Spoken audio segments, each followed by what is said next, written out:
Hey, have you ever noticed how an insult can stick with you for days, but a compliment, well, that just seems to bounce right off? It's weird, right? Well, today we're going to dig into the work of the legendary psychologist Carl Rogers to figure out exactly why our brains do that. I mean, really think about it. Someone comes up to you and says, "Wow, that was a great job on that presentation." And instead of just taking it in, your mind immediately goes to, "Ugh, but I totally stumbled on that one slide." Or maybe you think, "They're just being polite." So what's going on there? Why is it so hard to just accept it? Well, it turns out the answer isn't really about being humble or polite. It goes way deeper than that. It's all about how we process reality itself, how our brain fundamentally decides what information to let in and what to just block out. And lucky for us, Carl Rogers gave us an incredible framework to understand this whole thing. All right, let's get into it. The whole thing starts with a concept Rogers called awareness. Think of it as the gatekeeper to your mind, the absolute foundation of your entire self-concept. Okay, I know that definition sounds a little academic. Symbolic representation of some portion of our experience. What does that even mean? Well, it's actually pretty simple. It's just a fancy term for what we consciously pay attention to. It's the stuff that our brain takes from all the raw data flying around and turns into an actual thought or feeling that we recognize. So probably the best way to picture this is to think of your awareness as a filter. I mean, every single second there's a ton of information hitting you. Sights, sounds, feelings. Your brain can't possibly process all of it. So this filter, your awareness, is what decides, okay, this is important, let it through, and that is just noise, ignore it.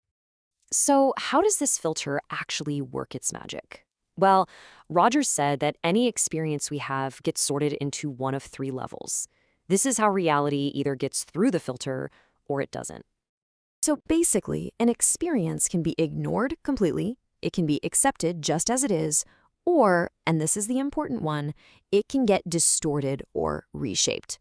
Let's break down what each of those looks like. Okay, so level one is for stuff that just flies right under our conscious radar. On one hand, some things are simply ignored. Like the background chatter in a coffee shop when you're deep in conversation. It's there, but you're not paying attention to it. But then there's the other side of this, denial. This is much more active. Rogers used a really powerful example of a mother who, deep down, resents her child. Now, that's a painful thing to admit to yourself, right? So her mind actively denies that feeling, and she might even overcompensate by being super doting and overly affectionate. The resentment is real, but it's completely locked out of her awareness. Then you've got level two, which Rogers called accurately symbolized. This is the straightforward one. It's when an experience lines up perfectly with how you see yourself, so it just sails right through the filter, no problem. So picture a pianist who knows he's good. A friend he trusts comes up and says, "Man, your playing is excellent." That clicks with his self-concept, so he just takes it in. It feels right. But now, this is where things get really, really interesting. Let's take that exact same pianist and the exact same compliment. This brings us to level three, distortion. This time, the compliment comes from a rival, a competitor he doesn't trust. Now, even though the words are identical, the experience doesn't fit his self-concept of that relationship. So what does his mind do? It distorts the reality. The compliment isn't heard as genuine praise anymore. Instead, he thinks, what's his angle? Why is he trying to flatter me? The experience is completely reshaped into a threat. And that reaction from the pianist, that's the whole key. This is how we finally solve the compliment paradox. This idea of distortion and denial perfectly explains why we push away positive feedback so often. So here's the bottom line. If a compliment doesn't match the story you already tell yourself about who you are, your brain's filter is going to kick in and either distort it or deny it altogether. Maybe you distrust the person, just like our pianist. Or, and this is a big one for a lot of us, maybe you just don't feel like you deserve the praise.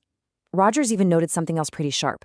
Sometimes we reject a compliment because if we accept their praise, it feels like we're also giving them the right to criticize us later. This example from Rogers just nails it perfectly.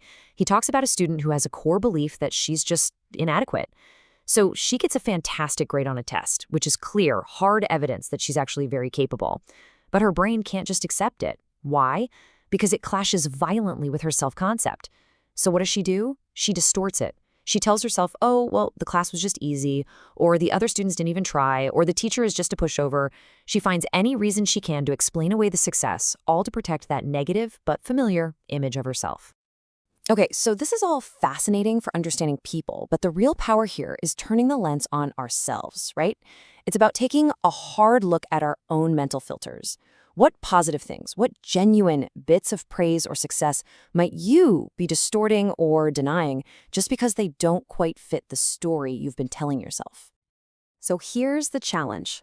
The next time someone gives you a real, genuine compliment and you feel that knee-jerk reaction to just brush it off, just for a second, pause and ask yourself, is my filter helping me right now? Or is it maybe, just maybe, distorting a reality that's actually a lot better than the one I'm used to?